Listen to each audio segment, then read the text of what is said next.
Dungeons & Dragons may have just lost the plot even more than we could have imagined. It seems like they want to appeal to Swifties, that's right, the Taylor Swift fans, and Lady Gaga fans to try to get themselves going at this point. They got they call it a halfling. It's a half-elf glam rock pop star bard. Something that is just a modernism, throws you out of the fantasy setting, is ridiculous, doesn't make any sense in the context of D&D, or especially Baldur's Gate, which is what they're promoting this for, and it's just a nightmare. So we're going to get into this and their bizarre promotion, which has Dungeons & Dragons fans scratching their heads once again when Wizards of the Coast just can't seem to do anything right. Please hit the like and subscribe button and join us here as we talk about all things in pop culture. And I'm going to be releasing a new fantasy novel this week. It's actually been out on my web store for a bit, but I'm going to do a real release to Amazon of it because I did a classic style fantasy that's going to appeal to you, the original Dungeons & Dragons players. If you like old sword and sorcery stuff, this is a good one for you. And so sign up for my newsletter. I don't know what day I'm going to drop it yet. I've had a lot going on this week, so I'm just trying to figure out a good day to do a nice release party and things like that. You'll find out right here as soon as you do. And the best part is you get 3 free books for signing up. You get a graphic novel, a science fiction novel, and a fantasy novel. You're going to love Night Training. Night Training's a lot of fun. I really would love a D&D RPG style setting done for my steampunk universe. I think it deserves it, but that's another story. Check it out. It's like a $50 value just for signing up, and then you'll get the notification when I have the release. I appreciate you guys for being here. It's in the description below. All right, Dungeons & Dragons appears to be going after the coveted Taylor Swift demographic for a new supplement of one of their 1D&D based on upcoming Baldur's Gate 3 patch called Bard College of Glamour. And so they're confusing fairy glamour with glam, and of course glamorous, trying to appeal to the homosexuals and the young girls, I guess, who don't actually play this game. It's another just like big swing and a miss where they're just not doing what the players want. A lot of people do play Baldur's Gate 3, and tying that into that's kind of a smart idea. There's actually 12 subclasses that Baldur's Gate 3 is adding in. College of Glamour is one of them. And, of course, they're trying to make it into some weird modernistic thing. You see their, like, kind of rock star look here that kind of looks like a pop star, starlet kind of deal going on, and it's just obnoxious and silly. So over the last year, if you don't know about all the controversies with Dungeons & Dragons, they've shown they're not particularly in touch with their player base in several insane releases with this new edition. Players are no longer allowed to play half-elves or half-orcs. Race has been replaced by species.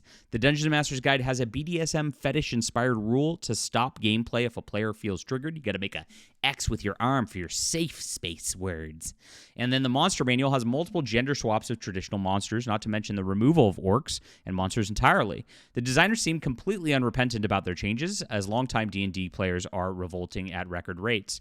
Not only that, but the 1D&D system is so ridiculous anyway. You're on a subscription service now where you don't actually own the content. I mean, it's just like everything else out there where they just want to strip away you owning your books, you're having fun. I have a beautiful library of RPG books, and I love them. It's so nice to just look at them and actually have the physical papers. Physical media always wins every single time. This 1D&D system, I mean, if you actually look at the comments on the post they made with this, a lot of it's just complaints about the 1D&D system. The players hate it. They do not want this kind of thing out of Dungeons & Dragons, but they're trying to just milk people as their player base dwindles, is how it goes. So here it is. This was their post from D&D Beyond. Don't wait, start your D&D venture, tadpole not included. And then here it is, explore subclasses, coming soon to Baldur's Gate 3, right? And they only highlight this one, the weird Taylor Swifty looking kind of thing. So this went out there. Neon from Clownfish TV actually brought it to X going like, what is this right here? And it's really silly stuff that they're getting into. So they're trying to tie this in there into Baldur's Gate, and they're saying they're exploring subclasses that will appear in an upcoming patch of the game. While trying to tie into a popular video game does make sense, choosing this image of a bizarre-looking woman who looks like a pop star evoking Taylor Swift or Lady Gaga as a bard rather than something that makes sense in a D&D fantasy setting is absurd. Okay? The image is followed by a comment from their account here saying, click the link below for a walkthrough example build of a College of Glamour bard. And you can see what they're trying to do when you actually get into this article right here by them for their D&D Beyond deal here by by Mike Bernier here. Now, Mike Bernier goes up glamming up your bard. Now, look at this image that they put in here right away, where it's like this like woke activist weird lady with this is like the person you don't want to run into in the streets of a city, who's probably a little too drugged up, got some problems. I guess whispering to this monster here, who's just so enamored by her, of course. It is a weird, very weird image. This is like something I would advertise my YouTube channel with, like in a thumbnail, showing how badly the woke designs are made in D&D these days, because this is just something gross that nobody wants. And that's what they go with, glamming up your bard. I guess this is the glam, guys. So as they get into this, they're talking about it like like kind of trying to be a pop star. But again, they're trying to get that glam confused with fairy glamour, which is, it's just painful for what they're doing here. And it is. They start talking about fey magic, and they get into the actual mechanics of things, which do make sense in terms of fey magic and the like. Just very weird marketing that does not lean into things very well whatsoever. And so glamming up your bard here is pretty interesting. Now, when you get into the background, you can see it. The entertainer background fits perfectly with our bard's vibe, right? And so this is, again, leaning into the pop star life sort of thing. The entertainer background, our vibe, right? This is our glam vibe. And this is, again, language that's used to try to appeal to people who don't actually play Dungeons & Dragons on this sort of setup. Very weird. Then it goes into this awesome, like, what is this here? It's a weird diversity family with a black girl, another young girl, another black girl. Why do they have no young boys? Have you noticed this about their like imagery? This is very intentional, guys. It's not something that they do fake-wise. There's a black grandpa. There's like a Indian Mexican woman there. I'm very confused as to what's going on, and what does this even have to do with this? Like it's so pointless and so insane. But here it is. They're going to choose the halfling species for this, halfling nimbleness and the like, to go for their traits that they put in here. Like I said, they weave in some stuff on this that actually just has some Dungeons & Dragons elements to it. But you can see what they're trying to go for on the marketing just does not vibe with what they're doing with this sort of thing right here. And it's absolutely ridiculous. So people are savaging this over on X, of course, and just think it's absolutely ridiculous, which we could show you in just a moment as we pull up the neon post from Clownfish TV, who brought this up briefly. Taylor Swift D&D, I said. I don't get the outrage for this, someone says. It looks like a giant glam rock picture for D&D Baldur's Gate, complete with elf and loof. It's a bard, because it's not, again, this is not an outrage thing, like Neon said.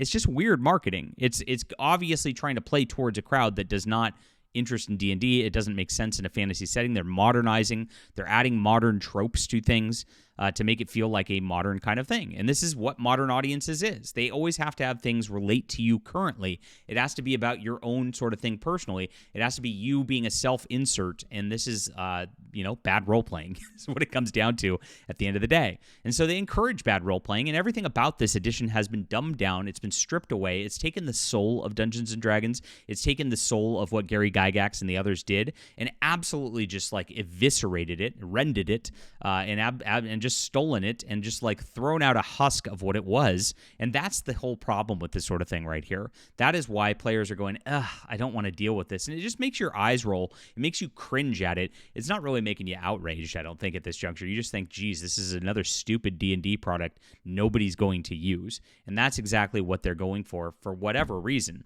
So I think these companies just don't care about their audiences at this point. They don't seem to try to push anything towards their real audience. I don't understand what they're trying to do, except for go out of business as like sort of a speed run.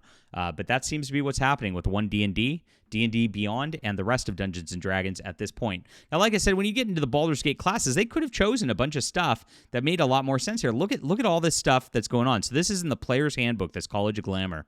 Now, they get into this stuff: Barbarian, Path of Giant, Cleric, Death Domain, Druid, Circle of Stars, Paladin, Oath of the Crown, Fighter, Arcane Archer, Monk, Way of the Drunken Master, Ranger, Swarmkeeper, Rogue, Swashbuckler, Sorcerer, Shadow Magic, Warlock, Hexblade, and Wizard Blade Singing. You see that one of these does not match the others, right? All of these seem to be more traditional D&D stuff that makes a lot more sense and would have been better for marketing that people would have been interested in. And if you could tie that into Baldur's Gate, like really use the marketing of Baldur's Gate 3 and the people who play that to make this interesting, that would have been the way to do it, but hey, Who am I? I just have a marketing degree and know how to do this, and these people don't, clearly. All right, leave a comment down below. Are you going to be playing the College of Glamour with this nonsense? Hit the like and subscribe button. Please sign up for my newsletter. I've got a great old school fantasy thing coming up. Check it out, and I would love for you to sign up for the newsletter so you don't miss that. It's in the description below. We'll be back soon.